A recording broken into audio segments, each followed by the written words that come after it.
Welcome to the Females Across the Pond and Beyond podcast. Hi, I'm Clara.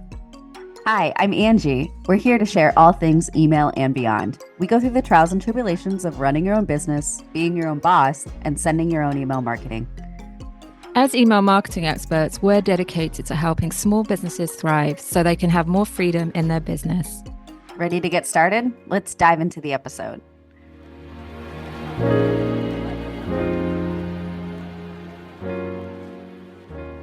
Hey everyone. So nice for you to join us today. We're going to be talking all about e-commerce, email marketing. We want to focus on those product-based businesses that are using emails to drive traffic to their site and get those conversions. But before we dive in, I want to know, Clara, like, what are you watching right now? What's going on in your world TV wise? Because I don't watch a lot of TV. And my husband has recently been trying to get me to watch more TV, and I'm always on the fence about it. I don't know. So what are you watching? Like, do you have any recommendations for me right now to like get me into TV mode?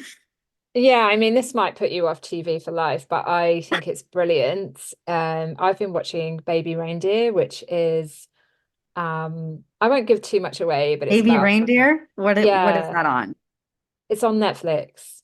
Oh, okay. We And have Netflix, so I could check it out. yeah, I think it's like number one in the UK and the States. Really? Yeah, What is it's it like about?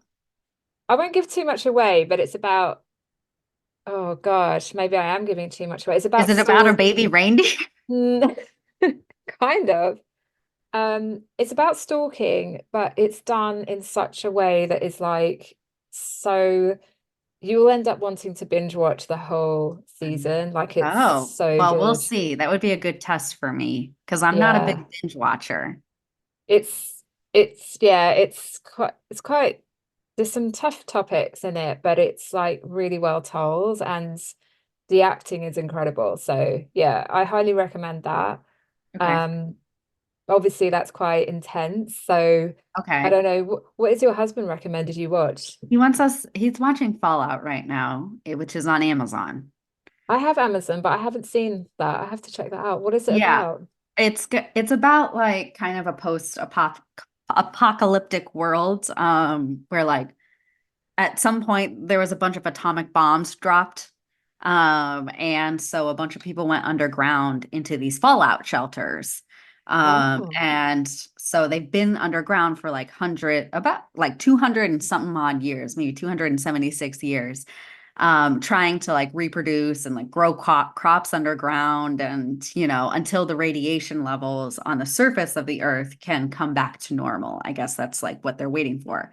But on the surface of the earth, there are a bunch of people who have also made their own like factions or like different groups of people. And because of the radiation, they have like high radiation levels. And I guess some of them are mutated because of the radiation, but I haven't really got that far into it. So, oh wow. I love yeah, it. I love anything like end of world apocalyptic. Like I need to check this out. Fallout, you say? Fallout. It kind of stresses me out, to be honest. Why? Like, I'm just like, oh my gosh, another end of world show. But yeah, like zombies, end of world. Like I feel like we've been in this like era for like, I don't know, 10 years now.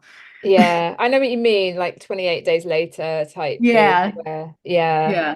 Walking Dead. I mean, that was a series that I never watched that you actually. never watched The Walking Dead? No. I had to stop at some point because it was just okay. It was just kind of like the same story, in my opinion, over and over again. But yeah. Yeah, I never watched it. I did watch The Last of Us. Did you have that? It's kind of No, but similar. my husband really wanted me to watch that one too. That was really good. Yeah, I Yeah. heard. Yeah. Yeah. I feel like like during the winter it's great to like watch all these box sets and like Mm. series. You get so into them and now it's like I'm actually ready to go outside. Yeah. Oh my gosh. Yeah. After all that cold, it's been really nice here in the United States. So really lucky. I've gotten outside. I've actually started like doing a little bit of gardening. I have a little rose garden on the side of my Oh, house. amazing. Yeah, Oh, so I'm slowly building that up. Roses are expensive though, so I can't oh, I I can't haven't like buy a ton at a time, but just one at a time. We have one rose bush in the garden and it just grows without me doing anything, but you'd be Oh, that's shocked at my wonderful. garden. No, Really? my garden just needs an overhaul, like a complete rebrand. Like it just needs that someone needs to just come in and just, yeah. I keep looking at where to start and I can't think where. So I just need an expert to come in, you know? Oh my gosh, I would love to come in and clean You're up your welcome garden. to come over. Okay, I'm booking the flight now. I'm booking. No, I would seriously love to. I love working outside. I love gardening. Like, I don't know. It makes me t it's been making me tired. I sleep better at night, you Oh know. yeah, I do. I know what you mean. I do love growing like things in the garden, and when the garden looks nice, it's like so lovely to sit outside, especially first Hmm. thing. I just think the winter here, we've had so many storms, it's like completely just killed my garden. But yeah, it's nice to be outside. I hear you. It's nice to feel the sun again after so long. Yeah. Well, as the weather warms, we'll get to be outside more. And I think that's also good for like, yeah, obviously our mental health too. And like we both work from Definitely. home in serving our Yeah. clients. So Mhm. getting out of the home is something that I feel like we have to like try and do all the time now. Like we have to make a point to like get outside and go like do stuff. Uh, Definitely. Definitely. It's so important. and most of the time we're serving our clients and most of my clients happen to be e-commerce, which is why we're going to talk about e-commerce, email marketing in this podcast episode. Oh, So, yeah, let's do this. There's lots of exciting points around e-commerce, and I think, it's a good time to be in e-commerce, but there are some challenges for sure. I think it'd oh be my great to explore gosh. those today. Yes, especially in like the recent year, there's just been a whole new set of challenges, with deliverability, which we're going to talk about because I know I'm running up more against more challenges on deliverability. So we're definitely going to talk about that. We're going to talk about, why prioritize your email list too. I think Mm, one of the biggest challenges I have with my clients is kind of switching their, I don't know, priorities a little bit when it mm, comes to email marketing, where email marketing a lot of times I think is on the back burner when it comes to mm, like, there's no comparison, but when they do like compare them to acquisition channels like ads and SEO and social media, I feel like those are very much prioritized in the e-commerce space, which like totally understandable. We need new leads, we need eyes on our brand in order to sell to people. But I do find that emails then kind of get pushed down the totem pole and set to the side. And that's how I really got into email marketing because the company that I was working for, they didn't care. They didn't care about the email marketing. They were just kind of like putting it to the side. And so they had no problem being like, Angie, like just do whatever you want to do. mm. And which I thought was like really interesting, but then also gave me a huge opportunity to kind of dive deep into e-commerce email marketing. And that's kind of how I got my start in email marketing. Mm. Um, so yeah, I want to know, like, what have you found with your clients with email marketing and like bringing it to their attention of like how important it is? Like, have you had a rough go at it like I have? In terms of like e-commerce, you mean in terms of getting out there and like focusing on email? Yeah, yeah. Yeah. Yeah, absolutely. I think social media is always where people start. And I completely get that because it is such a fantastic way to grow your list, right? In terms of Yeah. getting the attention. But we do need to think about how we get people onto our list. So a lot of my e-commerce clients, they sell a lot on social media in terms of when they say they sell, they promote a lot on social media, Okay. not necessarily sell. Don't use like Insta because I know some of mine use like the Instagram like app to also like shop and all that stuff too. Yeah, It's cool. exactly. Exactly. And I think there are like things being made easier for e-commerce businesses to sell online. Mm. Um, but I think interestingly, right now, there's just too much emphasis on social media and not enough on email. I think email marketing is so undiscovered for so many e-commerce brands. They feel like it's something, an afterthought, that they would do it late. They kind of think, oh, yeah, I will do that later once I've established my social media presence. So it feels like the balance isn't right between getting on social media, but then also growing your list. Yeah, and I always tell my clients, like, ideally, you would have your email marketing all set up and ready Mhm. to convert those Yeah. new leads that are, becoming aware of your brand. Because then you can get more sales. Like, say you blow up and go viral. Well, Yeah. then once you get like more eyes on your profile and people start clicking around on your website, you can convert them. So Yeah. that's why I say have it all set up, have it in place so that when you do get big on social media or as you're growing on social media, you can capitalize on that growth. Yeah, it's so important, but there are so many people that don't have the basics in place. And Right. we Let's talk talk about, about those. yeah, let's talk about the leaky funnel. So Yeah. the leaky funnel, what are we talking about? Well, what that means is that, let's say that you've managed to get someone from your social media page, say Instagram, all the way through to your website. So you've done an amazing job, but then once they land on your website, there's nowhere for them to leave their details. So you've lost the opportunity to capture their email address. And so they're gone. They're invisible to you because they haven't identified themselves. So we talk about the leaky bucket in marketing, in the sense that there are gaps in your customer journey where you're losing people. And I don't know if you found this, Angie, but on your clients' websites, Yeah. it's such a missed opportunity that people Oh my don't gosh. have anywhere to capture email addresses. Yeah. Yeah, for sure. I find that a lot that, when we get onto someone's website, there's nothing asking for their email. And I think that's because the focus is typically we want to send them to a product page and we want to try to make a sale, which Mm. is all well and fine. But when you think about the average, website conversion, especially of a new lead, what is it, like 1%, 2%, of Yeah. people coming to your website? Like, so what are you doing with the 99% of people that are coming to the website? If you don't have something that's enticing them to get on your email list, you've lost them. Yeah. Don't know if they're going to come back. There's no way to reconnect with them.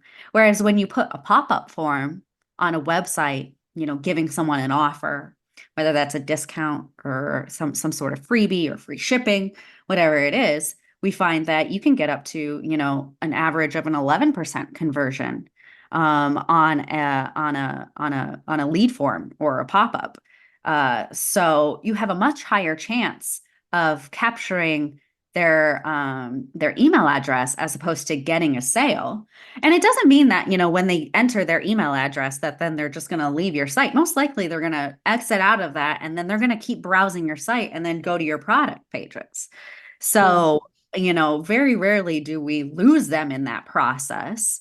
But what we're doing is we're making sure that, we check all of our boxes, get their email address so that if they do not follow through with a purchase or, they get distracted and they leave, we have the opportunity to follow up with them and connect with them, establish a relationship with them, and eventually get a sale from them. Yeah, absolutely. I mean, it's such a good point about people arriving on your website, they're window shopping. And remember, regardless of your business, people are at just different stages of the buying process. So Mhm. when they land on your website, they may know nothing about you. They may have seen an ad on social media and they've clicked through to your website to find out more. At this point, they may not be ready to buy from you. So the best thing for them to do, the next best thing after buying a product, is to capture their details, because once they're on your email list, they are then more likely to convert once they start to receive emails from you. the worst thing you could do is not have anything on there, even if you have the most standard pop-up with a Right. discount Right. at something, and you can Yes. optimize that. Having Yes. nothing should be criminal. It The should be sin. illegal. You're leaving money on the table. You're leaving Yeah, lots of money on the table. Okay. yeah, So, and I do always recommend a pop-up. Like, I think pop-ups are just standard these days, as long as you don't have like a bunch of pop-ups, yeah. ads.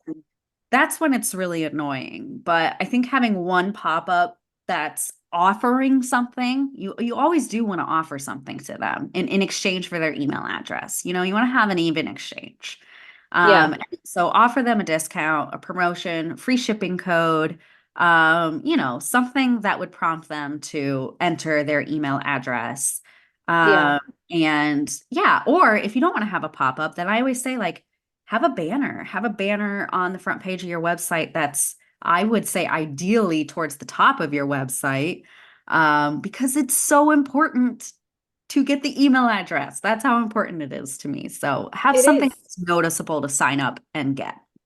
And one thing that e-commerce owners, business owners might be worried about is, well, won't it affect my conversion? I want them to buy a product. Well, what you can do with most email CRM platforms is you can delay the pop-up so that it actually only Mhm. shows once someone leaves. So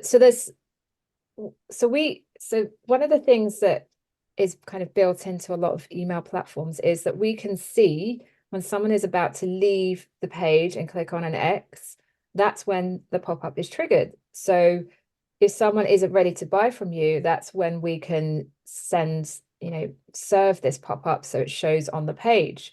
So for anyone worrying about, oh, well, won't that affect my conversion rate because people are about to buy? There are ways around that, Mhm. really effective ways to catch those people as they are about to leave your website. So if you're really serious about growing your business, this is a really easy thing to set up. And it's usually within your own email platform that you can do this, or on um, your website hosting package. But in effect, this is such an easy way to grow your list and to capture those. You're not going to get, let's say 100 people visit your website, you're not going to get all of them on your list, but you're going to get a proportion of people that you can stay in touch with. And that's all for free because you did the right thing and set your pop-up up Yeah, correctly. so important.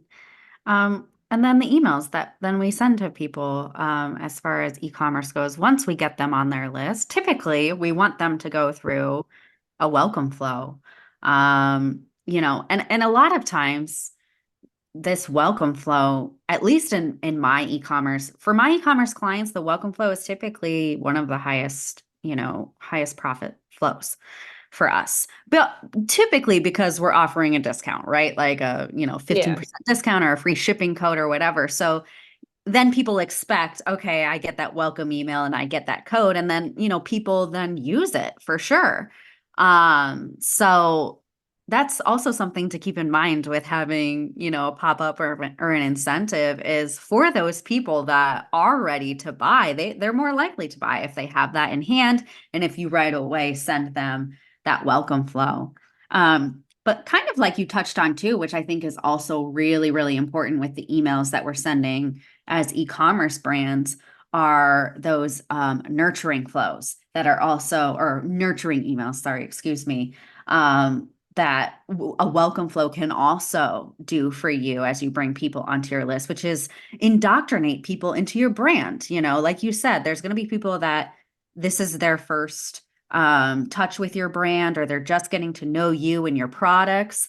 So for those that maybe don't buy or aren't ready to buy right away, after you send that initial like promo code, think about what do people need to understand? How do we get people to know, like, and trust us so that they do eventually use that code and buy from us? So it's really, really important at the same time to send these nurturing emails that help your new people get to know you, right?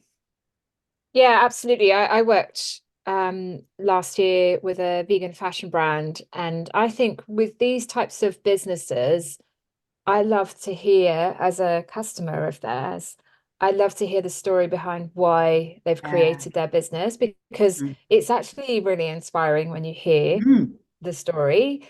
But a lot of brands don't tell the story. So use your right. welcome sequence as a way to tell that story. And particularly for e-commerce businesses, it's something that the temptation just to talk about the product. But why did you create that product?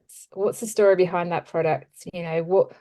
What's the mission and the reason why your business exists? And this applies to service-based providers as well, but we want to highlight that e-commerce businesses can also do this, and it works really well, particularly for new businesses where there's a real purpose behind, the reason why you exist as a business.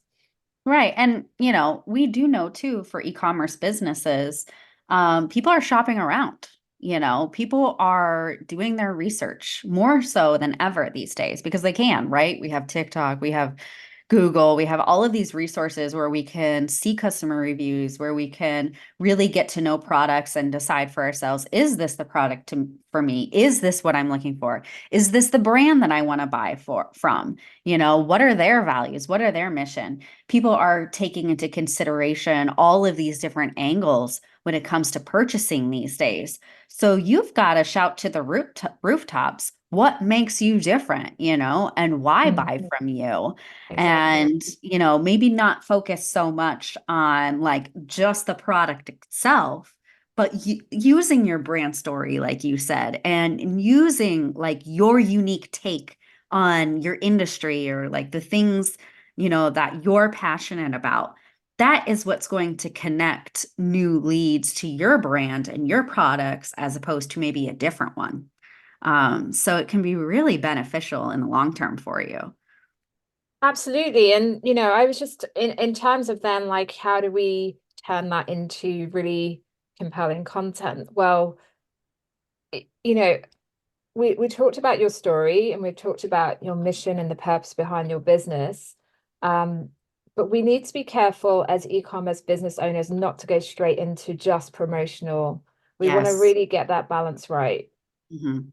because it's very easy just to talk about your products day in, day out, week in, week out. It becomes like wallpaper if you're not careful, because your customers, your audience start to see nothing different from you. It just becomes the same. Yes. So, as an e-commerce business owner, how do you make the content interesting and engaging? And how do you drive that engagement so that it's not just about sales, but it's also about building those relationships? Um, and there are so many ways you can do this as an e-commerce business owner. And I think sometimes there's a misconception that these things are only done for service-based businesses, but actually, as an e-commerce business owner, you can do many different things through email to drive engagement. So an example of that might be you could do a survey, you could find out more about what your audience wants. Hmm. So getting interaction through your email. Right. Um, you could do behind the scenes, if you're making a product, particularly for those businesses that handcraft products themselves, people want to see, well, how do you do it? Like, what's the Yeah. step by step? So that could be a really interesting way to share with your audience how products are made. There are so many different ways. I don't know, Angie, if you've tried any of Yeah. those with your clients. Oh, yeah, definitely. I think, also, letters from the CEO, Mm, again, like you kind of touched on behind the scenes, but also updates. Like, what are we doing? Like yeah. what are we concerned about right now? Or maybe we're making some changes, or maybe we're adding new team members to make your customer service experience a little bit better. Or, people love to be informed on like what's going on in your business, and they like to know too that you're real people and that you're humans and that, you're running into the same issues that your customers are.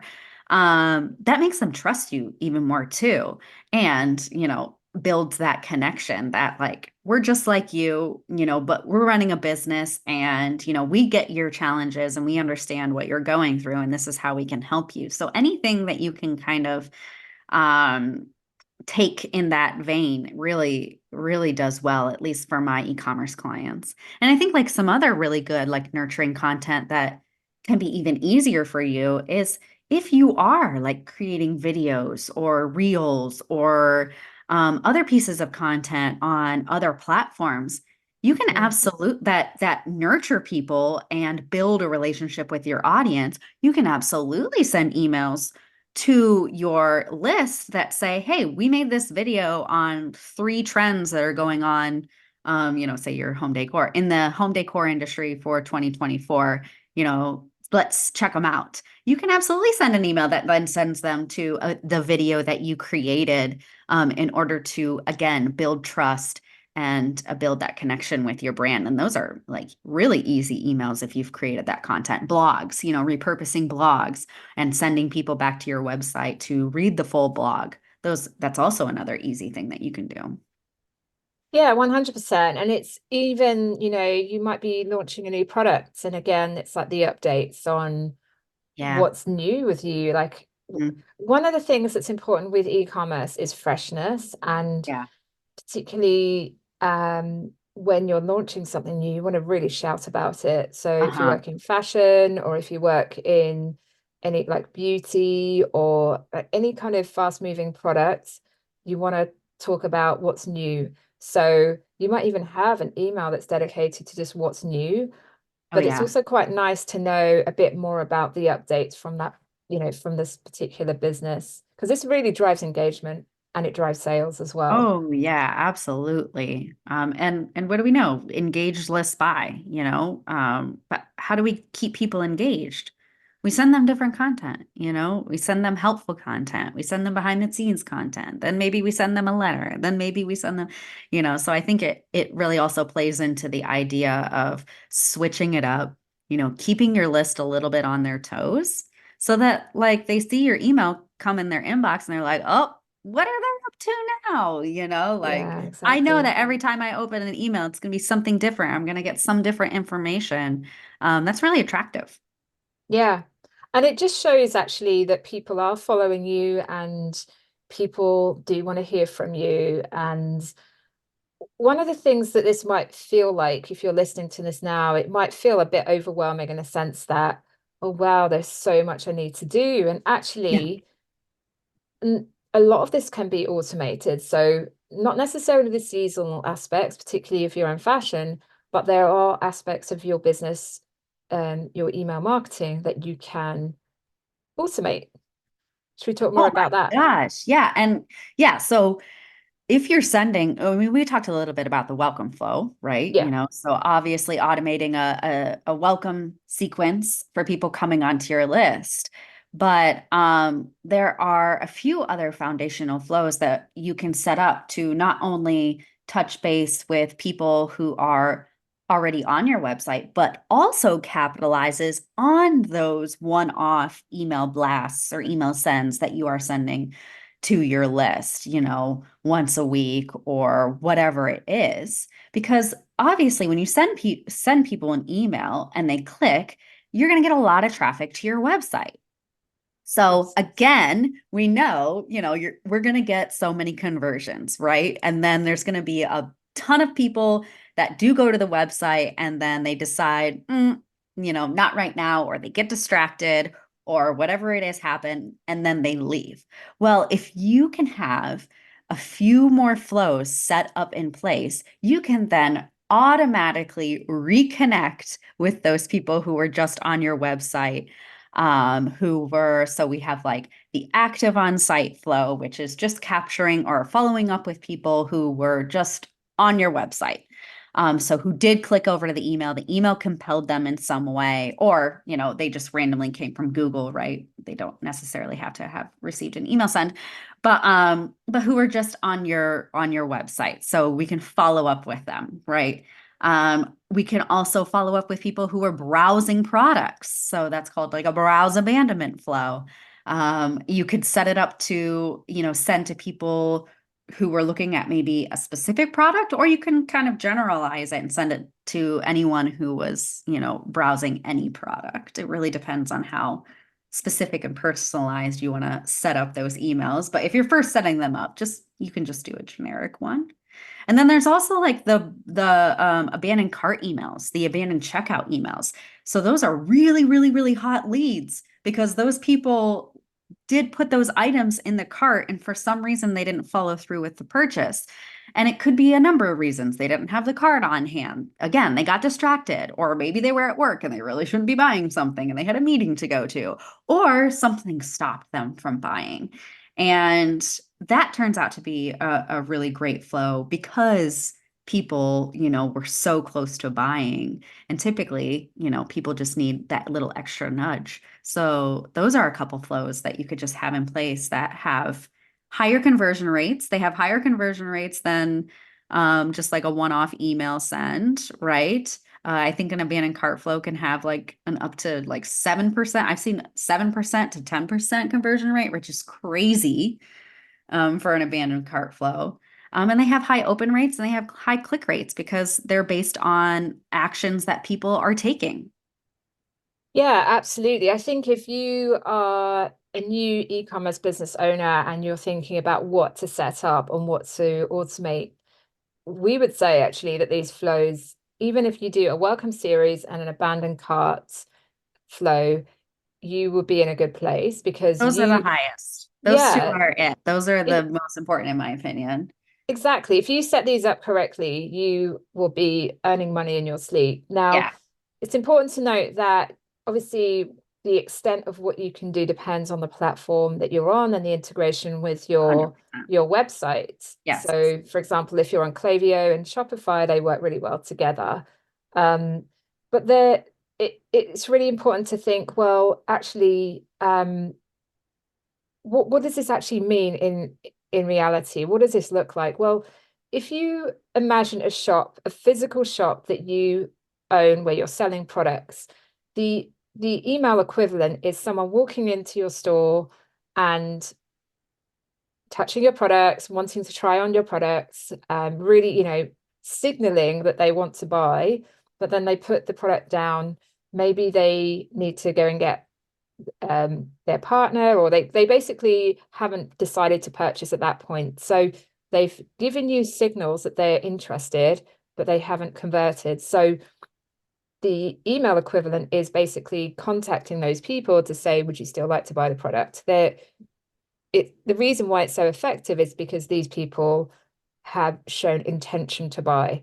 So that's why this is important. So any kind of other types of emails will obviously work really well, but these ones we highly encourage you to set up from the start because they just work automatically and you don't have to worry about them and they perform super well. But what I was going to ask you, Angie, is how do we know what's working, what isn't working? What ways can someone test maybe, what could be working and what might not be working for them? Say they're not getting the response rates or the conversion rates they should be. Yeah, so different things that you can test are the delays, the timing delays of these automatic email sends. Depending on your audience, you might have an audience that like doesn't mind getting an abandoned cart or active on site emails like 2 hours later, as a follow-up. And then I've also found that I have audiences where they're like, whoa, whoa, whoa, like I don't want to hear from you for like 4 hours, or I get a better open rate, click rate engagement with just putting a little bit more time between the emails. So definitely test the delays of your email sends if you are not getting high open rates or high engagement, high click rates. That's another thing that your email service provider could possibly give you insight on as well. I know Klaviyo does are benchmarks in your industry. So you actually can look in your analytics dashboard to see, okay, if I am a home decor company, what is like the median open rate or click rate of an abandoned cart flow for other home decor businesses who have a similar size list as me? And then you can see, okay, am I doing good? Like, am I on par with, what I should be seeing, those open rates and click rates, or is it lower? But for those of you that don't have the benchmarks available as far as industry, that's why it's a good idea to just keep track of the analytics so that you can see trends of, is the open rate going down or is it going up? Same, with the click rate. So that's how you can, take your data. And then, yeah, you can test. I would also test subject lines, right? I mean, sometimes subject lines for these automatic emails can make a big difference because some of them can feel a little bit intrusive. But if you put the subject line, sometimes like I'll put the subject line as the name of the product. So I'll do like a tag of, pulling the product name of what they were looking at and just saying like is in your cart. And for some reason, I get a really high open rate with that. I think because it feels like it's more like automatic or like, and it's also personalized to like what they were looking at. I don't know. Like I just know I go with the data. I test different things and go with data. So subject lines I find can be, can really increase, your engagement if you can A/B test those. What about you? Have you found anything in particular? I think I agree with you about subject lines. I don't think you should ever keep the same subject line for too Right. long. I think you need to keep it fresh because Yes. it's just good to mix it up a bit. But in terms of other things to test, so it could just simply be the call to action position, where that is. It could be the color of it. It could be whether you include images. Like there's so many things to test. Yeah, letter Um, style, like letter style, abandoned cart, as opposed yeah, to like an HTML style, a type of yeah. email. And I agree with you. I think a lot of my clients ask me, am I doing well against whatever industry they're in? And I say, especially if you're starting out, don't get caught up in comparison. In fact, the only thing you should be looking at is your own performance. As you say, Angie, I agree, because we want to see an increase in your own performance before you even start to think about benchmarking if you're starting out. Mhm. Um, we just want to see that improvement. So you're going to know from your own data, what's working, what isn't working. Um, and this is then like it kind of links into like how big your list is, and have you actually segmented your list? Have you segmented your audience in any way? Um, what's the importance of this, Angie? Like, what would you say is the reason why we segment? Yeah, we segment because we know that highly personalized emails get more engagement. The more that it makes sense for someone to be receiving an email or a message from you, the more likely they are to engage with that email. We find that email people fall off or get unengaged when they are receiving emails that they kind of feel like, why am I receiving this email? Like, this doesn't make sense to me. For example, if you are selling at a local market and you send an email to your entire list who may be all over the world that you're going to be showing up at this market in New York City, for most of your list it doesn't make sense for them to receive that email. They can't go to the market, they can't take advantage of it. So that's like a case where you would want to just send that email to people who are within maybe like an 100-mile rate or whatever the radius is for you, that it would make sense to you for those people to come and visit you at the market. So I always say, I feel like segmenting can feel a little bit overwhelming. People are like, oh my gosh, how do I segment? I should be segmenting. Everybody's talking about segmenting. Everybody says that that gets the highest engagement. And it does, but I would say to start off, at least like in working with brands myself, I'm always segmenting with the question of who does it make sense to receive this email? And a lot of times, then we start to exclude people from a send. So again, if it's local or not local, another standard segment that I kind of always send to is engaged 30 Yeah. days. So whether someone has opened or clicked on your email in the last 30 days, you know that they are interested in hearing from you. So if you are sending, multiple times a week, it doesn't really make sense to send to people who aren't engaging with your emails. So that's a really good first step into segmentation, is just sending, some of your emails to your highly engaged segments. Absolutely. It's something that if you want to improve your performance, then looking at your most engaged and sending them an email can really boost your results. But also the flip side of this is who's not engaging Mhm. and what can you send them to Mhm. stop them from disappearing? So it could be that someone is buying from you regularly, depending on your product. Maybe they've bought more than once and they haven't showed up on your website or they haven't interacted with you in, let's say, 6 months. You can send them an email to say, haven't seen you in a while. Here is an offer. Now, we obviously are talking about offers today, and not all brands go with offers depending on um, your brand and whether you are aligned to offers. If you're more of a luxury brand, you can absolutely still follow up with that person and maybe offer an exclusive, come into store or online and have a consultation type message. But ultimately, what we're trying to do here is by segmenting, it's essentially grouping people by common characteristics that we can then provide tailored messaging for. Mhm. So with the people that haven't bought from you in a while, we can say just to that group, we haven't seen you in a while, here's an offer, or we haven't seen you in a while, we invite you in to the store.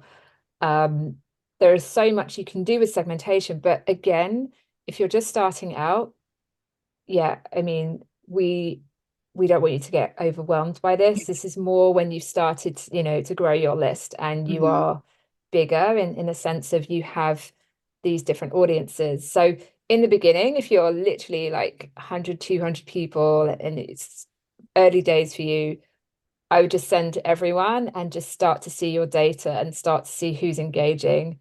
I wouldn't worry about segmentation in the early days. But for bigger brands, definitely look at how you can start to group your audience into different buckets. It's such a great opportunity to really drive more personalized messaging to your audiences. Yeah, I do find that, for one of my clients for a little bit, we were just testing sending different coupons to different segments, like for people who haven't bought from us, as opposed to people who have bought from us once and maybe haven't bought from us a second time, as opposed to who we call our VIPs, who have, repeat purchases.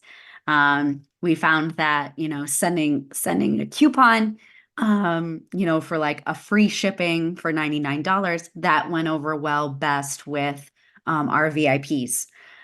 So our VIPs were more than happy to spend, over the threshold that we had put for $99, which makes sense. People who are repeat customers, they're more likely to have higher AOVs or to buy more from you, and they maybe won't need as much incentive in order to make a purchase.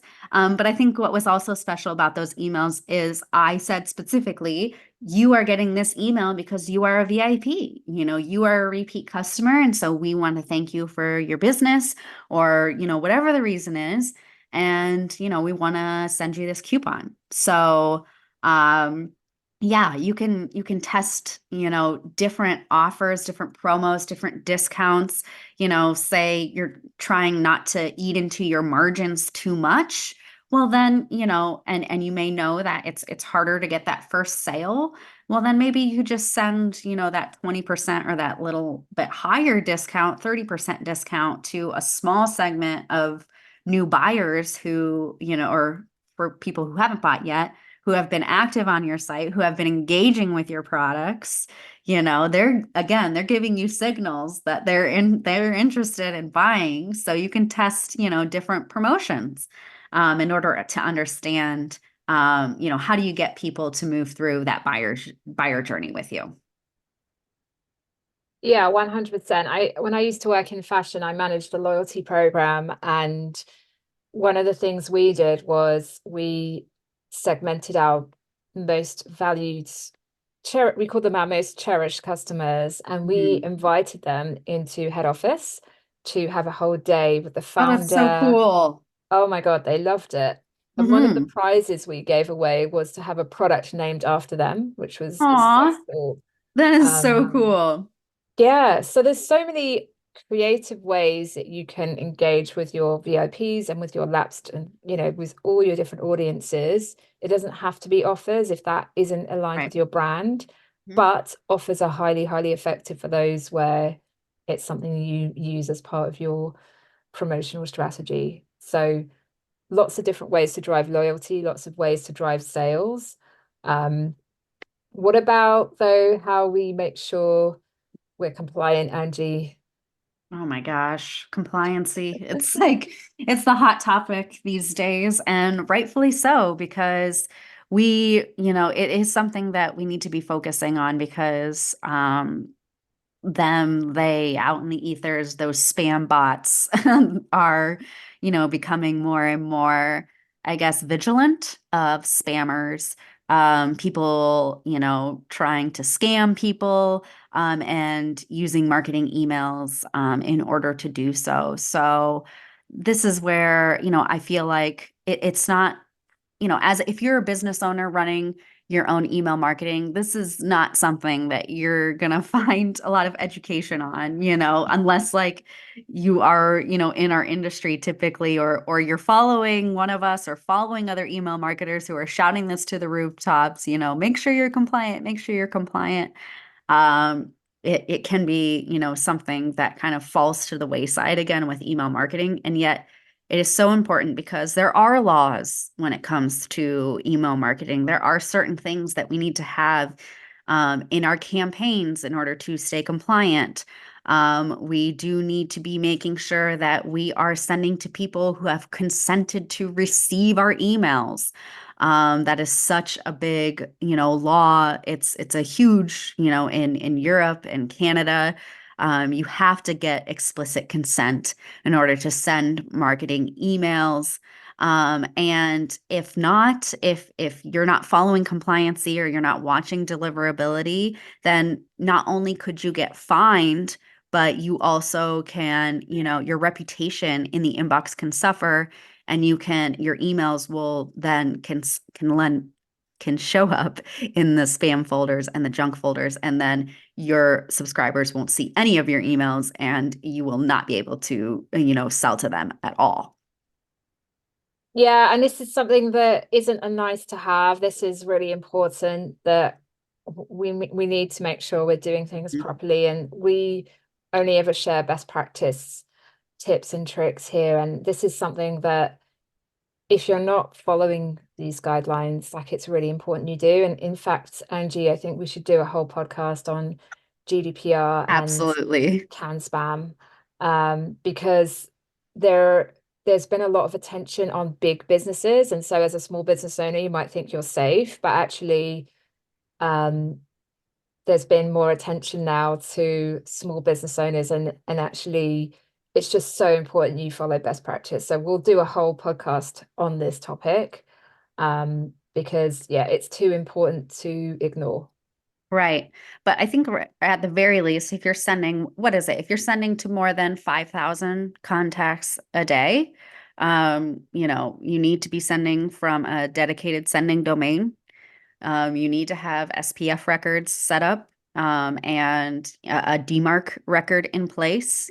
These are just some of the things. If I'm saying things and you're like, whoa, whoa, whoa, whoa, whoa, don't worry, we're going to give you the lowdown. And if you're really concerned, and you don't have an opportunity to listen to our podcast about there is a lot of information out there, that we can send to you. You can email us, and we'll point you in the right direction. But if it's something that you've never heard of, or you just kind of want to do your due diligence and learn more about, then we definitely recommend that, because we don't want you to,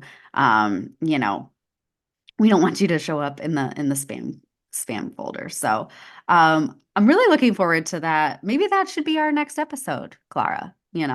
Yeah. It's all It, about compliancy so that we can send people right over to that one. yeah, definitely. I think it's just too important to ignore. And I think if you're not up to speed with this, then definitely check out this episode in terms of the one we will record on this topic, because yeah, we want to help you make sure you're doing things properly. So But I think everything that we've covered here is what we really hope you take away if you're an e-commerce brand, is that at the end of the day, it's important to not have a leaky funnel, to capture leads, capture people who are coming onto your website, because we know they're most likely not going to buy and they need to learn more about your brand. And so emails can definitely deliver that information to them. So do that. Have your automations and those foundational flows that we talked about set up so that you can be making sales in your sleep and you don't have to do anything. You don't have to send email blasts all the time. You can rely on your welcome flow, on your abandoned cart flows and the other flows that you have set up to generate passive sales for you. So definitely do that. Send and make sure that you're testing the waters when it comes to segmentation, and where it makes sense for you right now. If you're strategizing your emails and you're like, what do I have coming up? At the very least, if you have an email planned, think to yourself, who does this most make sense to send this email to? And start sending to different segments to see how they react and to also boost your engagement. So anything else that you want to highlight, Clara, before we let these listeners go? no, I think you summed it up really well. I think as e-commerce business owners, there's real opportunity to stand out from the crowd. I think if you are looking to do an offer, maybe also try doing something else, because you can become offer blind. But at the same time, it might be the right time for your business to use an offer to really boost sales. So there's so much opportunity. And yeah, hopefully we've sparked some inspiration for your next email campaign or flow. Absolutely. Okay, until next time, you guys. We'll see you later. Thanks, guys. Bye. Bye. You've just listened to Females Across the Pond and Beyond podcast with your hosts, Clara and Angie. If you like our content, don't forget to subscribe, rate, and review us on the platform of your choice. Is there something you want to hear about for our next episode? Email us at femalesacrossthepond@gmail.com to let us know. Until next time.